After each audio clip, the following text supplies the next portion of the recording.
In this video, I'm going to show you how to use a clipping mask by putting an image inside a shape. We'll also discuss custom shapes and where to find them, and working with brushes that we can install and add onto, plus working with color balance and photo filter to work with different colors of an image. So as you can see right here, I have two layers. I have my tiger and my background layer. I'm going to fit the tiger into a shape. So we come over here to our custom shape tool. Usually this would be on a rectangle tool like this. I'll just click on that arrow and make sure I come down to here. Now I could put him in any of these shapes that I like as well, but I want to show you where the custom shape tool is. So I click on that and I come up to my options menu, and it's going to be right here around the middle towards the right. And you might have less options than me, but that's easy enough to change. When you see this little flower cogwheel, that usually means that there's more options for you to look at. So I'm going to click on that, and then here are other ones I can save that are default. Also, you can load shapes, you can save shapes, you can replace. Those are up to you. When we're talking about the pen tool, you can either make a path to select something, like shown in another video, or you can make that pen tool selection into a shape instead, and you can make those into custom graphics like the ones you see here. Great things to experiment with. So if I come over here and maybe I want to put down talk bubbles, I never want to replace my current shapes. That would just be like erasing everything, but I will append them and add on to that, and they'll just add on to here. So I'm going to grab, we'll say this guy, click on that to get that off. I'm going to hold down shift. Again, shift will help you keep everything proportioned. Click and drag to really the size you want, making sure that's on top. And you can see that that's white. The only reason it's white is because I had white on top. If it was blue on top, it would be blue. But that doesn't really make much difference.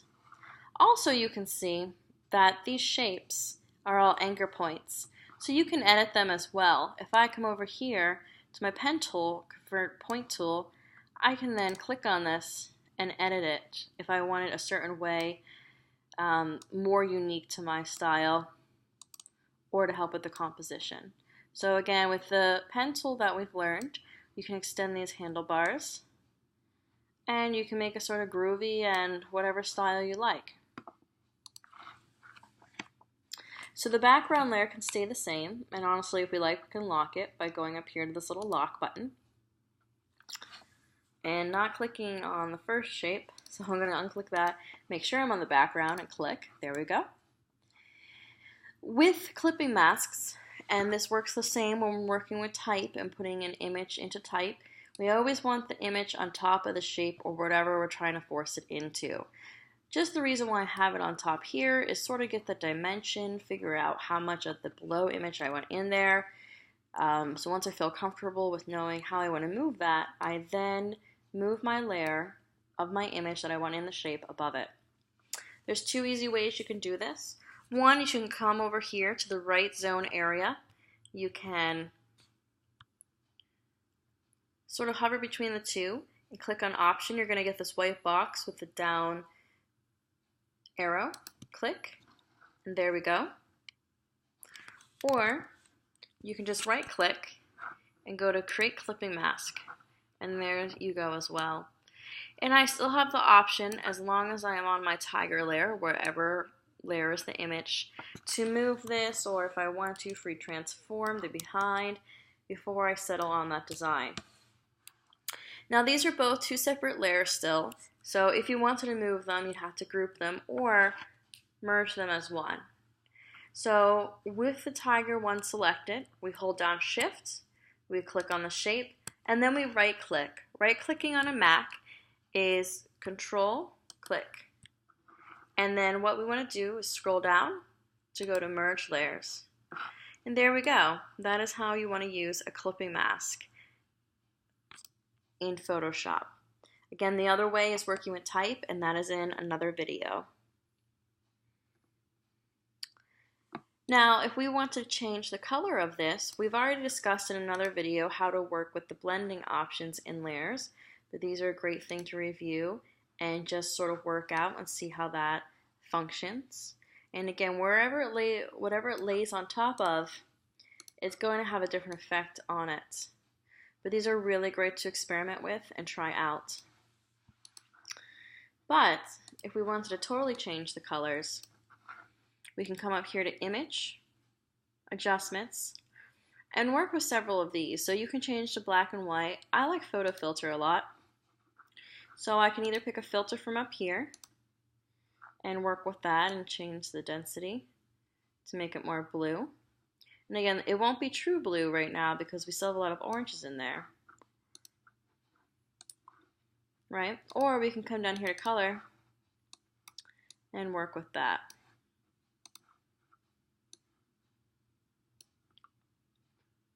And I think that gives a little bit more control of it being more of a green. So that's one way we can do that. Also, what we can do is we can come over here. We can go to Hue and Saturation. So this is the hue, this is the saturation of it. So taking out all that color, maybe lightening it up or darkening. I try to be very careful about how much I use it with that. And then you can work with the hue. So you can see it turning a little bit more. Once I aim up the saturation, you can work with that. And right now it's just to get sort of a custom balance of how to work with these things. But you can also go to Presets, Sepia, Strong Saturation, a Yellow Boost, all these different versions. Another thing, if you want to sort of even things out, is you can go to Color Balance and you can work with the shadows, midtones, and highlights of the image. So maybe I want to go to shadows and see, lower the magenta, enriching that, making the red more. Maybe working with the blue, and then working with the highlights. So where are those at and how do those affect the thing? So again, if you want to have some fun and work with some color changes, go up to Image, Adjustments, and work with Photo Filter. You can change it to black and white. Color Balance, Hue, and Saturation are a good beginning base for that.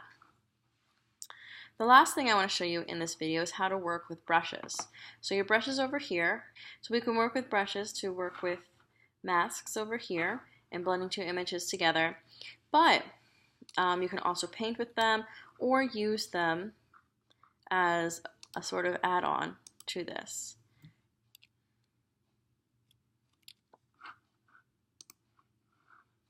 So some of these things are quite small. Others that you find can be really big. Here you can work with the size, you can work with the harshness. So that's kind of funky. But there's a lot of great ones.